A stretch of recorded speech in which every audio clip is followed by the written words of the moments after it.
Nous sommes en direct sur le plateau télé du Forum Reset et j'ai le plaisir de recevoir Patricia Ricard. Bonjour.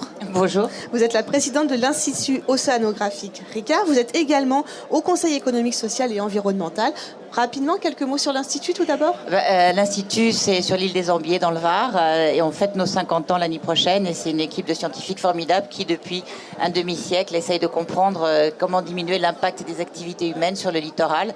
Et donc, voilà, et donc de fil en aiguille, cet intérêt pour observer la nature, pour mieux comprendre comment optimiser et diminuer nos impacts nocifs m'ont amené naturellement à m'intéresser à tout ce que la nature pouvait nous inspirer comme solution.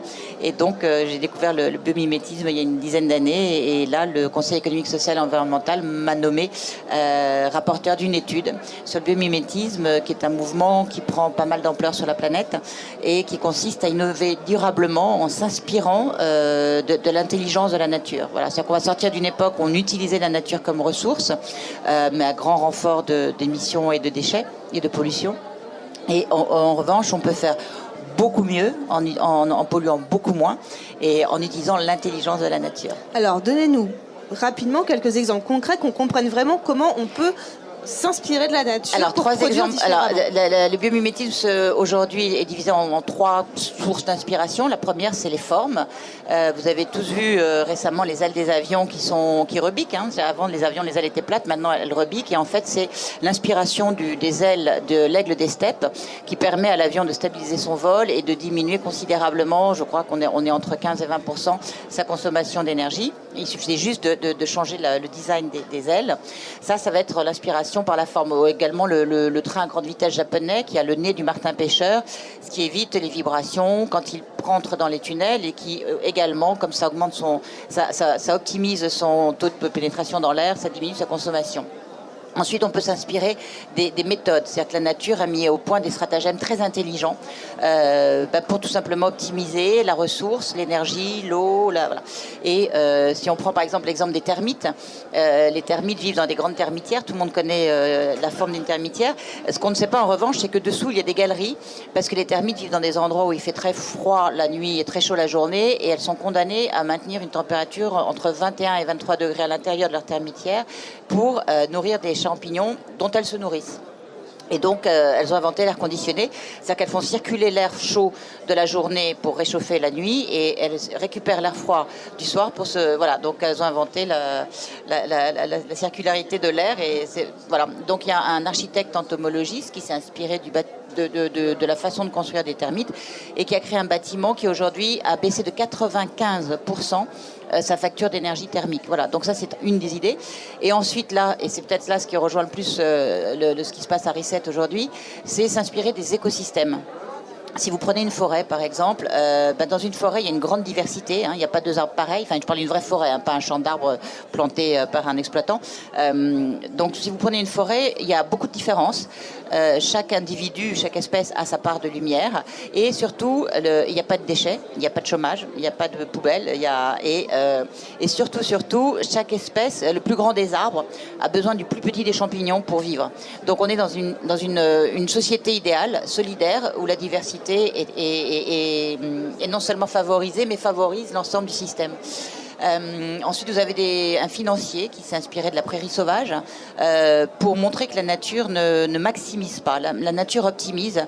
La nature ne va jamais jusqu'au bout d'une possibilité parce que la nature garde toujours une capacité de résilience de manière à survivre aux tempêtes, au froid, au chaud, au feu. Voilà. C'est pour ça que les prairies sauvages ne disparaissent jamais. Parce qu'elles sont pareil, une énorme diversité. Le vrai mot à retenir de la nature, c'est vraiment la différence qui fait l'excellence. Donc c'est vraiment une très belle leçon de vivre ensemble.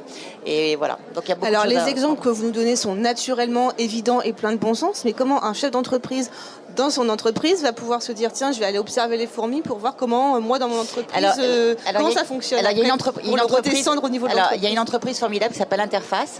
Interface est une société qui fait des moquettes. Alors déjà, c'est une société qui a eu l'idée de faire des moquettes en carré et pas en rouleau, parce que si vous faites une tasse de café ou si votre chaise trouve votre moquette, c'est pas la peine de changer toute la salle. Vous pouvez juste changer la petite moquette.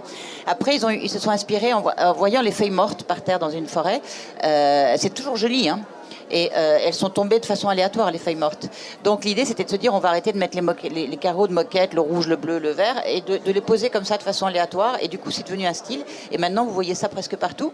L'avantage aussi, c'est qu'il ne va pas vendre la moquette, mais il va la louer de manière à être en circularité, de manière à pouvoir recycler les éléments de composants de ces moquettes usagées. Voilà. Donc en fait, en imitant la nature, c'est être dans la circularité. Le truc qui est vieux, ça sert à faire du neuf. Les feuilles mortes, ça sert à faire repousser les arbres. Donc voilà, donc on est dans des imitations. Et en fait, tout ce qui est utilisation de la fonctionnalité et économie circulaire s'inspire de la nature qui ne fait pas de déchets, qui transforme à chaque étape pour revaloriser les déchets. Quand vous voyez la stratégie de la pomme, le pommier, c'est extraordinaire quand même. L'intelligence qu'il faut pour faire une pomme. L'arbre, la sève, la fleur, ça retombe, ça fait de l'humus. Voilà. Donc la nature fait tellement mieux avec tellement moins. Et voilà, il faut que nous avancions, comme dirait Anne-Sophie Novelle, il faut vraiment que nous apprenions à vivre de moins en mieux. Et dernière question, on en est où justement, vous allez présider une commission sur ce biomimétisme. L'idée, c'est de quoi? C'est de faire un état des lieux, de se dire on est peut-être qu'à 5%, 10% de nos capacités, et peut-être qu'en observant vraiment ce qui se passe, on pourrait aller plus loin. C'est pas une question de pourcentage, c'est vraiment une question d'état d'esprit. Le biomimétisme n'est à ce jour pas encore une discipline, mais en tout cas, c'est une approche qui permet de mettre justement en transversalité tous les savoirs. Ça aussi, c'est une autre façon. C'est qu'aujourd'hui, on ne peut plus travailler seul. Aujourd'hui, il faut mettre un biologiste avec un designer, avec un architecte, avec un financier, avec un juriste. Enfin voilà, on doit quelque part redéconstruire. Et j'aime bien le mot reset parce que c'est vraiment ça. On doit reprogrammer notre façon de faire, notre façon d'être ensemble sur Terre. Donc voilà. Et en fait, c'est vraiment plus une philosophie, c'est une approche. Et surtout, la seule chose à retenir là, qui est importante, c'est que c'est quelque chose de très vertueux. Ça crée du lien, ça crée de la valeur, ça ne pollue pas, ça crée de l'emploi. Enfin voilà, c'est qu'en fait, on est à deux doigts de vivre de façon bien plus humaine, plus intelligente et surtout vraiment, vraiment plus agréable pour tout le monde. Voilà. Donc il faut garder le sourire. Voilà. Merci beaucoup.